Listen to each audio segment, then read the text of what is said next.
saudaranya yang mengaku sebagai Stanley Bawele. Kemudian mobil tersebut pas kami cek dibawa oleh Bapak Stanley Bawele itu. Mobil tersebut saya lihat semuanya surat-surat lengkap, apa semua itu lengkap semua. Surat faktur apa semua lengkap. Di situ si saudara Stanley meyakinkan saya sehingga saya bisa mentransfer uang tersebut. Kata Stanley, begini Pak, Ibu silakan transaksi saja dengan Pak Fani, pemilik asli mobil tersebut. Saya tanya kembali 3 kali Pak, saya tanya yang pertama. Setelah sampai, mobil tersebut, mobil ini apakah milik dari saudara Fani? Kata si Stanley, iya Bu, ini mobil Bapak Fani. Terus saya tanya, apakah mobil ini aman untuk dibeli? Katanya aman. Dan dia menelpon si Fani dan dia mengarahkan saya untuk transaksi. Silakan Ibu transfer saja di nomor rekeningnya Bapak Fani kirimkan.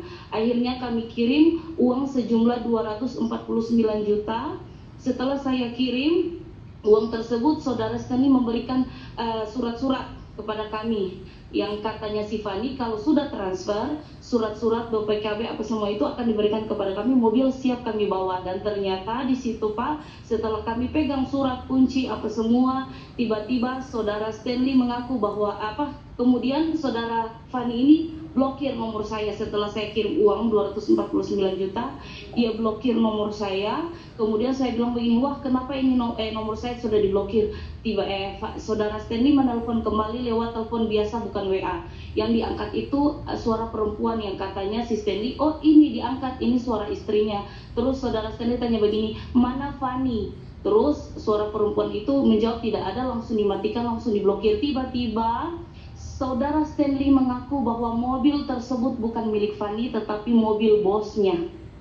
Dia hanya disuruh oleh Fani katanya untuk mengaku bahwa mobil tersebut milik Fani. Padahal Pak, saya dan suami saya dan sopir saya itu sudah bertanya berapa kali kepada saudara Stanley, apakah mobil tersebut aman? Kata Stanley aman. Apakah mobil tersebut milik Fani? Kata si Stanley mobil tersebut adalah benar milik Fani dan mengarahkan kami untuk transfer. Tiba-tiba di situ dia mengakui bahwa mobil tersebut bukan milik Fani tetapi mobil bosnya. Di situ kami cekcok Pak, di situ kami adu mulut sehingga saya mengarahkan ayo kita ke Polda untuk melapor. Laporan saya Pak pada tanggal 27 Mei tahun 2025. Di proses itu lama sekali Pak. Saya itu kejar-kejaran dengan penyidik. Saya telepon penyidik itu susah. Bahkan SP2HP penyidik kasih ke sama saya terakhir itu Pak tanggal 1 bulan Desember tahun 2025 Pak. Saya kehilangan uang 249 juta itu luar biasa Pak. Uang saya tabung dengan harapan kami bisa memiliki mobil idaman Pak, tapi habis. Mobil mereka ada sama mereka tapi uang saya habis Pak. 1 tahun saya tunggu, bahkan sampai saat ini saya selalu minum obat penenang Pak. Saya tidak bisa tidur memikirkan jadi Ibu ya, oke Bu, garis besarnya ini kan ada 3 pihak nih, Ibu Novi, kemudian ada Fani, kemudian ada Stanley. Nah, Ibu Novi menghubungi Fani by online lewat Facebook. Kemudian Fani mengarahkan ketemu dengan Stanley di satu tempat. Datanglah ketemu Stanley.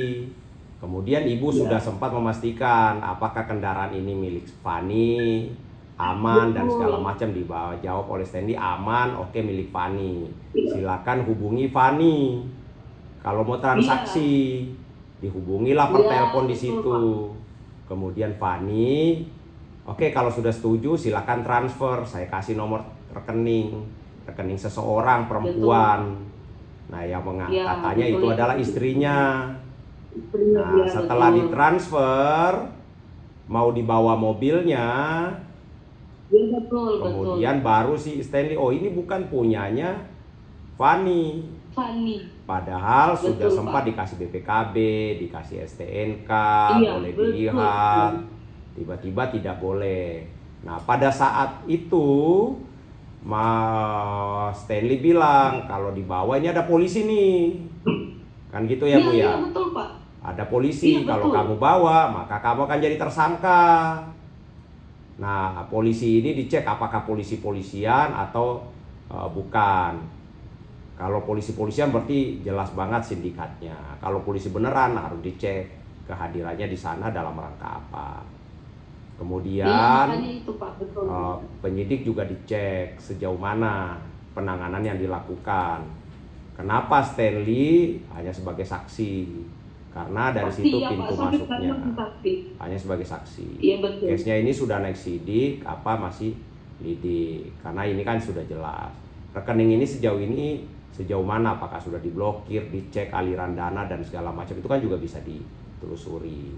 Ya, itu setidaknya garis-garis besar yang bisa ditelusuri. Ya, seperti itu ya Ibu ya. Iya, terima kasih banyak Ya. Pak. Ya, silakan Terima Pak kasih Kasubdit, banyak. secara garis besar kan Pak Kasubdit ini baru dengar ceritanya karena kan lewat penyidik pembantu yang menangani kasusnya. Siap, nanti kita cross check. Oke, terima kasih Pak Kasubdit. Nanti ya terima kasih banyak. Kami tutup.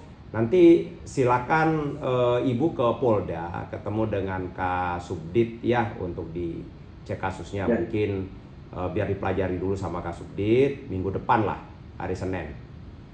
Ya. Iya Pak. Ya, itu aja. Terima kasih Terima Ibu. kasih banyak. Pak Kasubdit, terima kasih atensinya. Ya, semoga bisa membantu. Ya, salam hormat selalu. Sehat. Ya, kami tutup. Wassalamualaikum warahmatullahi wabarakatuh.